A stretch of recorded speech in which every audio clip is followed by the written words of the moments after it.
Today we're going to sew a basic tote bag that I'm calling the Free Library Tote. One, because the pattern is free, and two, because it's the perfect bag for carrying books home from my local library system, which is actually called the Free Library of Philadelphia. I'm Kristi from Wholecloth Patterns. You can find more of my bag sewing patterns and video tutorials in the notes below this video. First, let's talk about the design. This is about the simplest tote bag you could possibly sew. If you're new to sewing and looking for a beginner project, this is a great place to start. My take on this classic tote pattern is made from one piece of fabric that's folded in half and then sewed down each side. I like nice details, so we're actually going to sew the side seams twice to create French seams. This is a slightly more advanced technique, but it's such a simple design that even a beginner can handle it. French seams are also a really nice way to eliminate all the raw edges inside the bag. Now let's talk about the fabric. Any woven fabric will work for this project. If you use a lighter weight fabric, you'll end up with really lightweight bags that you could fold up and put inside another bag for an emergency grocery run. Or if you used an 8 or 10 ounce canvas, you would have a pretty sturdy bag that you could actually use as your tote. The sweet spot for me is probably 6 ounces. I think that's what both of the fabrics are that I have here today. They're sturdy enough to hold their shape and to hold the weight of whatever I put in them. I'm going to demonstrate how to make fabric straps for your tote bag because a bag that can be made 100% out of the same fabric really gives you a lot of flexibility for when and how you're going to make the bag.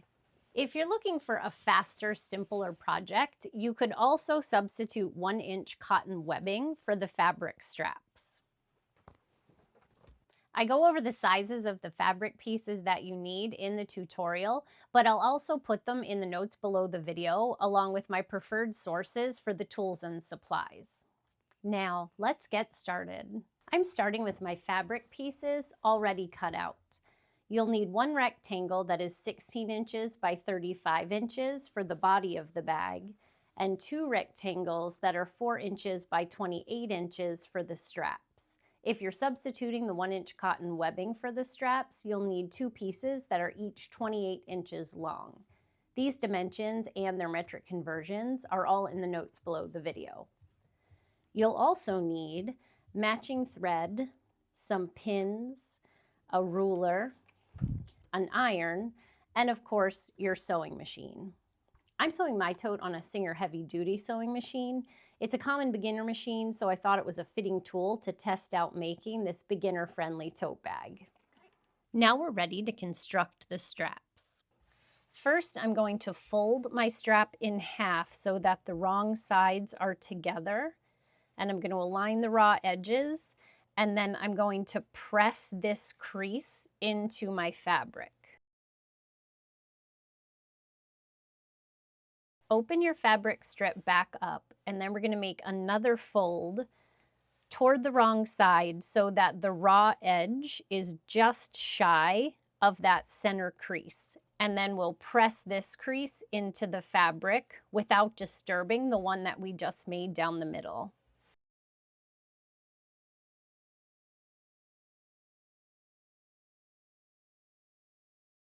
Now I'm going to repeat that step along the other side of this strap.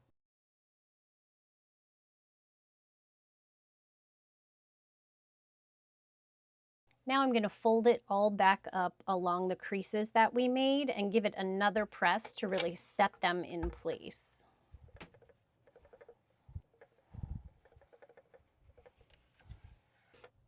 Next, I'm going to pin or clip along the open side of the strap to hold the whole thing together.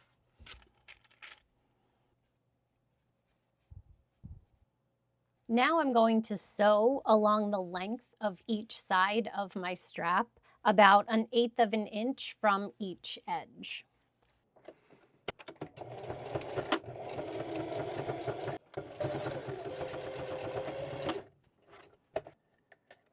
Here's my finished top stitched strap. Now I'm going to repeat those steps on the other side.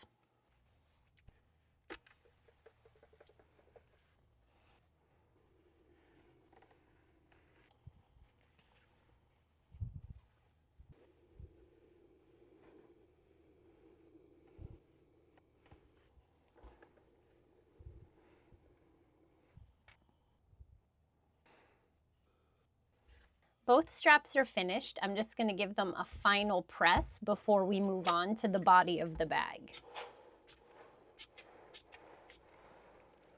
The next thing we're going to do is position the straps along one short edge, with the right side of the denim fabric facing up. And here I have one short edge of the fabric. I'm going to mark the position of the straps.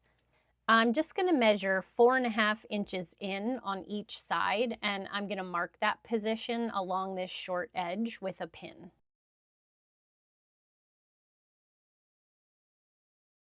Next, I'm going to position one of the straps so that the short edges are aligned with the edge of my bag fabric, and the outer edge of the strap is aligned with the mark that I just made with the pins. I just want to make sure that the strap is laying flat and it's not twisted, and then I can pin it in place. Next, I'm going to attach the strap to the body of the bag by sewing across each end, and I'm going to use a 1/2 inch seam allowance.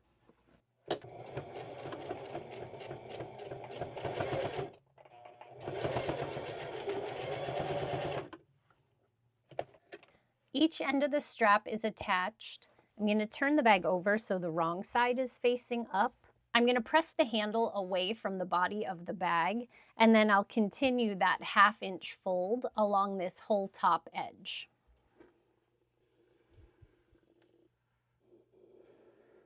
Now I'm going to fold the strap back toward the body of the bag, and I'm going to make another fold that is 1 inch deep.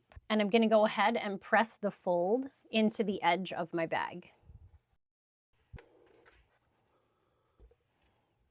I'm going to use a couple of pins to hold this fold in place while we do the next step. Once again, I'm going to press the strap away from the body of the bag, and I don't want the raw ends to poke out, so I'm going to make sure the raw ends are folded up under the fabric and align the fold of the strap with this fold along the inside edge of our bag. And I'm going to iron that and pin it in place.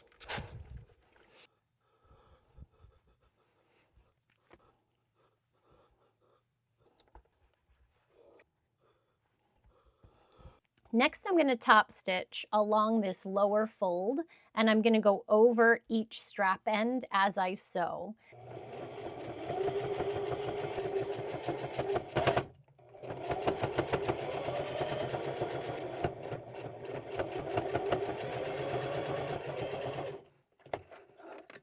Next, I'm going to reinforce where the bag and the strap overlap. And to do that, I'm just going to outline this square where the two pieces come together, and I'll make an X across the middle. You want to be sure to backstitch at the beginning and the end, and make sure that you pivot at the corners.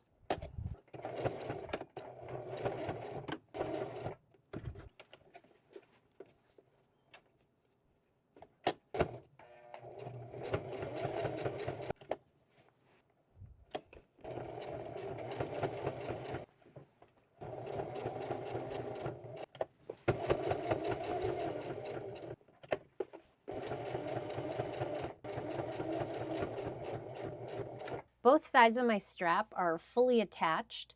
Now I'm going to repeat all of those steps on the other side of the bag with the other handle.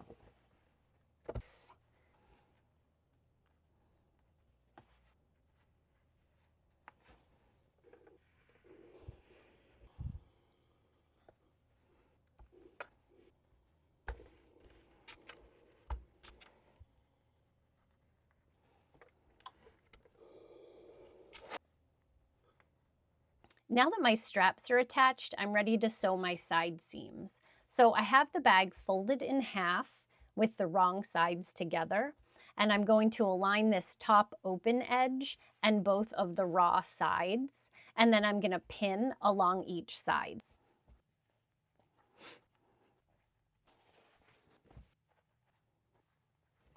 Now I'm ready to sew down each side of the bag, and I'm going to use 1/4 inch seam allowance.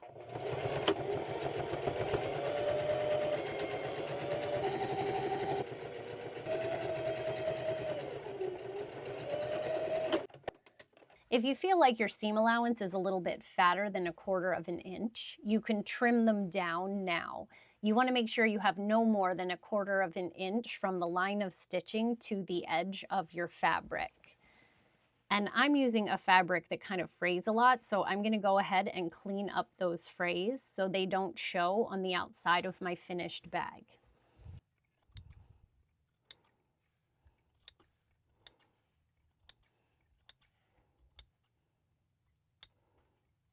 Now I'm going to turn the bag wrong side out, poke out the corners so they're nice and square, and press each seam.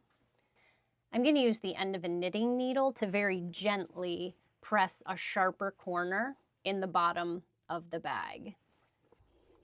I'm just using my fingers to straighten out the side seams before I press so that I have a nice straight line down each side of the bag.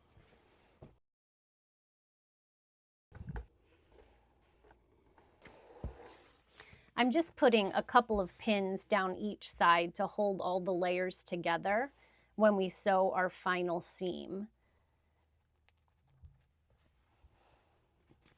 We're going to sew along each side seam one last time. And this time we're going to use a slightly deeper seam allowance. We're going to sew 3/8 of an inch from the edge, and that should be deep enough to completely enclose the raw edges from the last seam that we sewed. And you really want to be sure that you backstitch at the top and the bottom of the bag. Here are my finished side seams. I really meant to reinforce the backstitching by showing myself doing it, but you'll just have to believe me that I backstitched at the top and the bottom of the bag. And now we're all finished. All we have to do is turn the bag right side out. Once again, we're going to push out the corners so that they're nice and square, and iron the side seams.